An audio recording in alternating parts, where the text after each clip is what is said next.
આવો હું તમને બતાવું કે આ કટિંગ મેં કેવી રીતે લગાવ્યા મની પ્લાન્ટના, અને મની પ્લાન્ટને કટિંગથી કેવી રીતે લગાવ્યા. જો બહુ બધા રૂટ આવી ગયા છે, મેં બહુ સમયથી લગાવેલા છે. હવે તમે આને મટ્ટીમાં લગાવવું તો લગાવી શકાય, કેમ કે એમાં બહુ બધા રૂટ આવી ગયા છે. આને કટિંગમાં લેવા માટે તમારે પહેલાં મની પ્લાન્ટમાંથી કટિંગ લેવું પડશે. ચલો મેં તમને બતાવું એને કટિંગ કેવી રીતે લેવાનું. कुछ फलों के लिए अपनी चुड़ैल के रूप से कोमल के रूप में आ जाती है, जिसे देखकर गुड़िया बहुत खुश हो जाती है. देखो अब तो ठीक है ना, अब तो पहचान. आज एक कटिंग છે મારી પાસે. હવે આને મેં કટિંગમાંથી લગાવી દઈશ.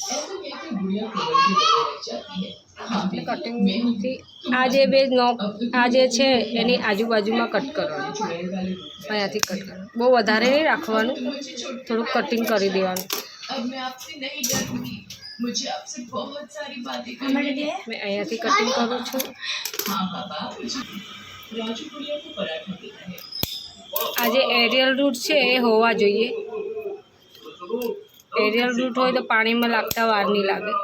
આમ પણ બહુ ઇઝીલી લાગી જાય છે.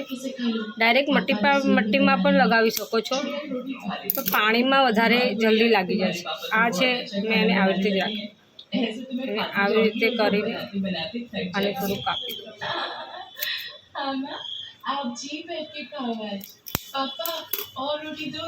આવી રીતે લગાડી શકાય પાણીમાં.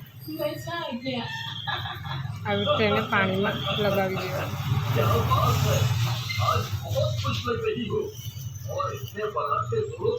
હવે મેં આને પાણીમાં લગાવી દઉં છું આની સાથે જ.